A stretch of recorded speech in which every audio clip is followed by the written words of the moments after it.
আমাদের শরীরের শত্রু নয়, বরং খুব ভালো বন্ধু। ফ্যাট নিয়ে মানুষের মনে যে ভয় রয়েছে তার প্রধানত দুটি কারণ। একটা হলো ফ্যাট খেলে আপনি মোটা হয়ে যাবেন, এই একটা ধারণা। আর দ্বিতীয়ত, যেটা আপনাকে বোঝানো হয়েছে যে স্যাচুরেটেড ফ্যাট থেকে কোলেস্ট্রল হয়, আর কোলেস্ট্রল হলো হার্টের অসুখের কারণ। অনেক সময় হার্টের পেশেন্টদের ডাক্তার একেবারেই ফ্যাট বন্ধ করে দেন। এই দুটো বিষয় এক এক করে আসবো। আর যেহেতু ফ্যাট নিয়ে কথা বলছি, ফ্যাটের গুণগান গাইছি, তাই কোন ফ্যাটটা ভালো আর কোন ফ্যাটটা আপনার জন্য খারাপ সেটা নিয়েও কথা বলবো। কিন্তু তার আগে দেখে নিই ফ্যাটটা কী কী কাজ করে আমাদের শরীরে। ফ্যাট ছাড়া আমাদের ব্রেন কাজই করবে না। তাই যত ব্রেনের অসুখ, আলজাইমার, ডিমেনশিয়া, পার্কিনসন, এই সমস্ত পেশেন্টদের ডায়েটে যেটা সবার আগে অ্যাড করা হয় সেটা হলো ফ্যাট। আমাদের 4টে ভিটামিন, ভিটামিন এ, ডি, ই, কে, এই ভিটামিন ফ্যাট ছাড়া অ্যাবজর্বই হবে না বডিতে। আমাদের সেক্স হরমোন ইস্ট্রোজেন, প্রজেস্টেরন এগুলো তৈরি হয় ফ্যাট থেকে। তাই ডায়েটে ফ্যাট না থাকলে হরমোনের ইমব্যালেন্স হতে বাধ্য। এত ভালো কাজ করা সত্ত্বেও ফ্যাট নিয়ে আপনার মনে যে সংশয়, সেটা কতটা যুক্তিসঙ্গত সেটা একটু দেখে নিন।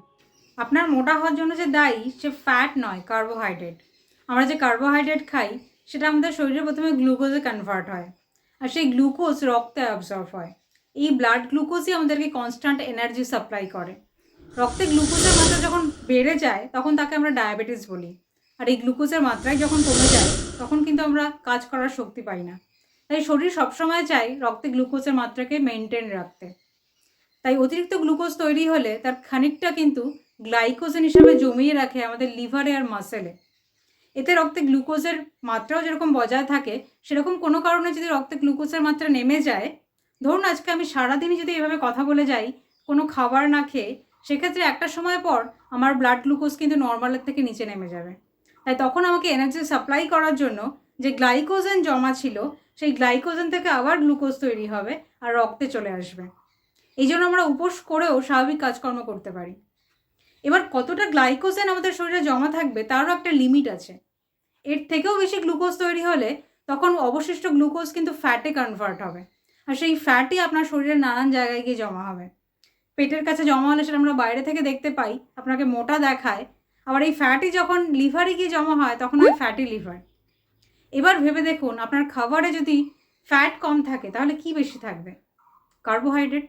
কারণ পেট তো ভরাতে হবে, আর এই কার্বোহাইড্রেট হলো আপনার মোটা হওয়ার পিছনের কারণ। এবার ফ্যাটের কোয়ালিটি নিয়ে একটু কথা বলি। কিছু ফ্যাট আছে যেটা আপনাকে সুস্বাস্থ্য দেবে, আর কিছু ফ্যাট আছে যেটা আপনার স্বাস্থ্যের জন্য খারাপ। সবথেকে খারাপ যে ফ্যাট সেটা হলো ট্রান্স ফ্যাট, হাইড্রোজেনেটেড ফ্যাট। এই ফ্যাট আপনি পাবেন আপনার রিফাইন্ড অয়েলে। এই ট্রান্স ফ্যাটের শেলফ লাইফ অনেক বেশি, অর্থাৎ অনেক দিন পর্যন্ত ভালো থাকে।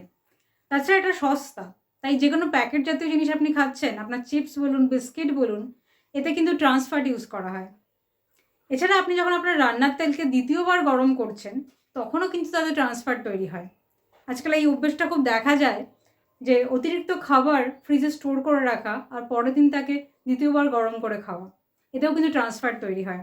আপনি হয়তো খানিকটা সময় বাঁচাচ্ছেন কিন্তু আপনার খানিকটা আয়ু খরচ করে। এবার আয়ু না সময় কোনটা আপনার কাছে বেশি গুরুত্বপূর্ণ সেটা আপনি ডিসাইড করুন। এবার ভালো ফ্যাটের কথা একটু বলি। ওমেগা-3, ওমেগা-6 নাম হয়তো অনেকেই শুনেছেন, আবার অনেকে শোনেননি। এই দুটোই হলো এসেনশিয়াল ফ্যাটি অ্যাসিড। এসেনশিয়াল কথাটার অর্থ এখানে হলো এগুলো আমাদের বডি তৈরি করতে পারে না, তাই আমাদেরকে ডায়েটের মাধ্যমে এগুলো নিতে হয়। ওমেগা-3 আমাদের ব্রেনের জন্য খুব ভালো। হয়তো ডিএইচএ নাম আপনি শুনে থাকবেন, ডিএইচএ ওমেগা-3 ছাড়া আর কিছুই নয়। ওমেগা-3 আপনি পাবেন আপনার ফ্লাক্স সিড, চিয়া সিড, এছাড়া আখরোট, বাদামে। কিছু ফ্যাটি ফিশেও কিন্তু ওমেগা-3 থাকে। আর সব ধরনের প্রায় নাটস অ্যান্ড সিডসে আপনি ওমেগা-6 পেয়ে যাবেন। আপনার কাজু বাদাম, আমন্ড বাদাম, পামকিন সিড, সেসমি সিড, তিল যেটাকে আমরা বলি, এই সমস্ত কিছুতেই ওমেগা-6 আছে। সাধারণত আমাদের ডায়েটে ওমেগা-6 কোনো অভাব হয় না, কারণ আমরা যে রান্নার তেল ব্যবহার করি সেটাও আসলে সিড অয়েল, তাই তাতেও প্রচুর পরিমাণে ওমেগা-6 থাকে। আর বেশিরভাগ ক্ষেত্রেই আমরা প্রয়োজনের তুলনায় অধিক ওমেগা-6 কনজিউম করি। তাই ওমেগা-6 আর ওমেগা-3 যে রেশিওটা মেনটেন করতে হয় সেটা মেনটেন থাকে না। বেশিরভাগ সময় ওমেগা-6 ওমেগা-3 তুলনায় অনেক গুণ বেশি হয়ে যায়। তাই তেলের ব্যাপারে যেটা আপনাকে মাথায় রাখতে হবে, তেলে যে ফ্যাট থাকে সেটা কিন্তু কনসেন্ট্রেটেড ফর্মে থাকে। ধরুন আপনি বাদাম খাচ্ছেন, বাদামে ফ্যাটের সাথে আছে carbohydrate, fibre, protein, vitamin, minerals. কিন্তু সেই বাদাম থেকেই রাফেজটা বাদ দিয়ে যখন তেল তৈরি হয়, সেই তেলে কিন্তু শুধুমাত্র ফ্যাট রয়েছে, তাই সেটা অনেক কনসেন্ট্রেটেড ফর্মে রয়েছে।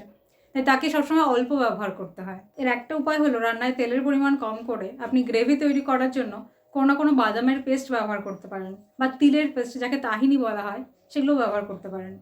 এছাড়া কোকোনাট অয়েল একটা ভালো অপশান, বা ফ্রেশ নারকেলের পেস্ট ব্যবহার করতে পারেন গ্রেভি তৈরি করার জন্য। নারকেলের যে ফ্যাটটা থাকে সেটা হলো স্যাচুরেটেড ফ্যাট। আমাদের বডির প্রায় 45% স্যাচুরেটেড ফ্যাট।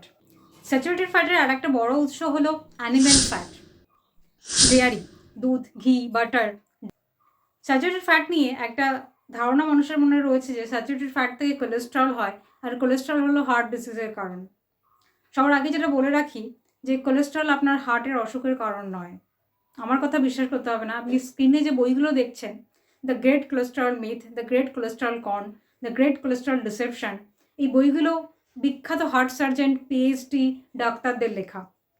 প্রত্যেকটা বইয়ের একই বক্তব্য, কোলেস্ট্রল হার্টের অসুখের কারণ নয়, আপনার হার্টের অসুখের কারণ হলো ইনফ্লামেশন। তাই স্যাচুরেটেড ফ্যাটকে ভয় পাওয়ার কোনো কারণ নেই।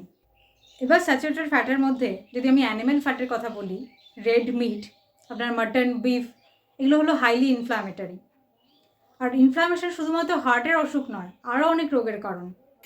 সত্যি কথা বলতে আজকের দিনে কোনো অ্যানিম্যাল ফ্যাট কনজিউম করাই সেফ নয়, কারণ যেভাবে এগুলো ফার্মিং করা হচ্ছে, যে পরিমাণে হরমোন ইনজেক্ট করা হচ্ছে এদের গ্রোথের জন্য, যেভাবে অ্যান্টিবায়োটিক ইউজ করা হচ্ছে, এগুলো আমাদের জন্য ক্ষতিকারক। আয়ুর্বেদে ঘিকে মেডিসিন হিসেবে ইউজ করা হতো, আর আজকে আপনি বাজার থেকে যে ঘি কিনে খাচ্ছেন তাতে মেডিসিনাল প্রপার্টি তো নেই, এতে আপনার স্বাস্থ্যের ক্ষতি ছাড়া ভালো কিছু হবে না। আর এক ধরনের ফ্যাট হলো মোনো আনস্যাচুরেটেড ফ্যাট। আমাদের বডির প্রায় 50% ফ্যাট হচ্ছে মোনো আনস্যাচুরেটেড ফ্যাট। এই ফ্যাট আপনি পাবেন অলিভ অয়েল, অ্যাভোকাডো, আমন্ড বাদাম, সানফ্লাওয়ার সিড এসবে।